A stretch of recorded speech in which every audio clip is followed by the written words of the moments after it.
హిందువులు అత్యంత పవిత్రంగా భావించే చెట్టు తులసి. ప్రతి దాంట్లో దాదాపు తులసి చెట్టు తప్పనిసరి. ప్రతిరోజు ఉదయం కొందరు ఆడవాళ్లు తులసి చెట్టుకు పూజ చేస్తూ ఉంటారు. కొందరు పురుషులు సైతం తులసి చెట్టుకు నీరు పోసి తర్వాతే మిగతా కార్యక్రమాలు ప్రారంభిస్తారు. అయితే ఇంట్లో తులసి ఏర్పాటు చేసుకున్న తర్వాత కొన్ని నియమాలు పాటించాల్సి ఉంటుంది.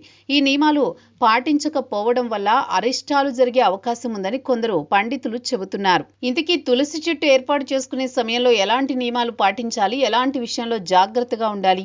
చాలా మంది ఇళ్లలో తులసి చెట్టు ఉంటుంది, కానీ ఈ చెట్టును కొందరు పెద్దగా పట్టించుకోరు. ఇంట్లో తులసి చెట్టు ఉంటే లక్ష్మీదేవి ఇంట్లో ఉన్నట్టే. అయితే ఒక తులసి చెట్టు కాకుండా 2 తులసి చెట్లను ఏర్పాటు చేసుకోవాలి. వీటిలో ఒకటి కృష్ణ తులసి, మరొకటి లక్ష్మీ తులసి. లక్ష్మీ తులసి ఆకులు పచ్చగా ఉంటాయి, కృష్ణ తులసి ఆకులు నీలం రంగులో ఉంటాయి. ఈ రెండూ ఉండడం వల్ల లక్ష్మీదేవి ఆ ఇంట్లో తాండవం చేస్తుందని చెబుతారు. అయితే తులసి చెట్టును ఎట్టి పరిస్థితుల్లో ఎండిపోనివ్వకూడదు. అనుకోకుండా తులసి చెట్టు కొన్ని ఆకులు పాడైపోయినట్టు కనిపిస్తే వెంటనే కొత్త తులసి ఏర్పాటు చేసుకోవాలి. తులసి చెట్టు ఎండిపోతే దానికి వృద్ధాప్యం వచ్చిందని మాత్రమే భావించాలి.